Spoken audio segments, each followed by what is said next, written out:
മടത്തിൽ പോയി നെല്ല് വാങ്ങിച്ചും കൊണ്ട് അവർ വീട് തോറും എല്ലാ വീട്ടിലും കയറത്തില്ല, നെല്ല് കിട്ടുമെന്നുള്ളിടത്തൊക്കെ കയറത്തുള്ളൂ. ആ അപ്പോൾ ഈ മഠത്തിൽ ഏത് മഠത്തിലാണ് പോകുന്നത്? മടത്തം പഠിക്കലേ മഠത്തിലായിരുന്നു. മടത്തം പഠിക്കലോ മഠത്തില്.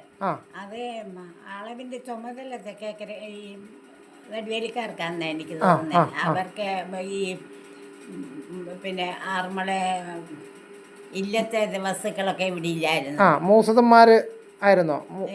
മൂസന്മാരുടെ ആയിരുന്നോ? മൂസന്മാരുടെ അവരായിരുന്നു ഈ അളന്ന് കൊടുക്കുന്നത്. അപ്പോൾ ഇവരായിരിക്കും അളന്ന് കൊടുക്കുന്നൊന്നും ഞാൻ കണ്ടിട്ടില്ല, ഞാൻ എവിടെയൊന്നും പോയിട്ടില്ല. അപ്പം ഈ മഠത്തിൽ പോയി ഇവർ നെല്ല് വാങ്ങിയിട്ട് ബാക്കി ശേഖരിക്കാൻ വേണ്ടിയാണ് നമ്മുടെയൊക്കെ വീടുകളിൽ വരുന്നത്. വീടുകളിൽ വരും. എത്ര പേരൊക്കെ വരുമായിരുന്നു? 30-40 പേരൊക്കെ കാണും, പിള്ളേരും പെറുങ്ങണിയും എല്ലാം കൂടെ, ആണുങ്ങളും പെണ്ണുങ്ങളും പിള്ളേരും. അതിനകത്ത് എൻ്റെ കൂടി ഞാൻ വെള്ളപ്പാറയ്ക്കല്ല പ്രൈമറി സ്കൂളിൽ പഠിച്ചത്. എൻ്റെ കൂടെ പഠിച്ച പിള്ളേരുണ്ടായിരുന്നു. അവരുടെ വീട്ടുകാർ വരും, പിള്ളേർ വരത്തില്ല. അവരെയൊക്കെ കല്യാണം കഴിച്ചായിരിക്കും. ഞാൻ രണ്ടുപേരെ ഞാൻ ഓർക്കുന്നുണ്ട്. ചെല്ലമ്മയെന്നും നാണിയെന്നും ആയിരുന്നു അവരുടെ രണ്ടുപേരുടെ പേര്. എൻ്റെ കൂടെ പഠിച്ചായിരുന്നു. അവരെനിക്ക് നെല്ലിക്കായും ഒക്കെ കൊണ്ട് തരുമായിരുന്നു. പിന്നെ അവരുടെ താമസം എവിടെയായിരുന്നു? അവര് ഈ മാഹാണിമല മുരിപ്പേര്. പേട്ടുവ മുരിപ്പേ തന്നെയാ അല്ലേ? അപ്പൊ അവർ ഒത്തിരി പേരുണ്ടായിരുന്നു അവിടെ, ഇല്ലയോ? അവിടെ അവരുടെ ഒരു കോളനി പോലെ ഒത്തിരി ആൾക്കാരുണ്ടായിരുന്നു. ഇപ്പം കുറഞ്ഞതാ. ഇപ്പൊ കുറഞ്ഞതാ. പിന്നെ അതെ, ആ പിള്ളേരൊക്കെ വെള്ളപ്പാറയ്ക്ക പള്ളിക്കൂടത്തിലാ പഠിക്കാൻ വരുന്നത്. അങ്ങനെ ഈ പിള്ളേരുടെ തള്ളമാര് വരുമ്പോ പറയും, പിന്നെ ചെല്ലമ്മയുടെ അമ്മയാ ഞാൻ, ചെല്ലമ്മയുടെ പങ്കൂടെ തന്നയക്കണമെന്ന് പറഞ്ഞു. മറ്റേവര് പറയും ഞാൻ നാണിയുടെ അമ്മയാ.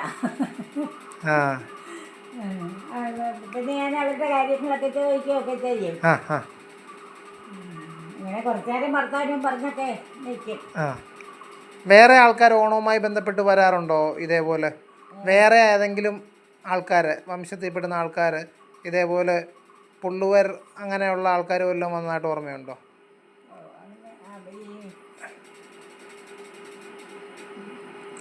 വേലരുടെ ഇതുണ്ടായിരുന്നു. വേറൊരു കൂട്ടര് വരുമായിരുന്നു,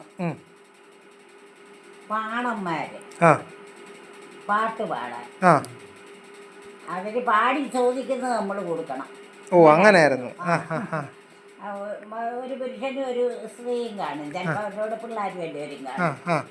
എവിടുന്ന് അവർ വരുന്നെന്ന് വല്ലതും അറിയാമായിരുന്നോ? ആറന്മുളയായിരുന്നോ അതോ ഇവിടെ നമ്മുടെ ഈ ഭാഗത്ത് തന്നെ ഉണ്ടായിരുന്നോ അവര്? ഈ ഭാഗത്തുള്ളതായിട്ട് അറിയാൻ വയ്യ. അവര് വേറെ എങ്ങാണ്ട് വരുന്നവരാ. അയ്യൂര് എവിടാന്നാ എനിക്ക് തോന്നുന്നത്, അറിയാൻ സൂക്ഷം അറിയാൻ വയ്യ.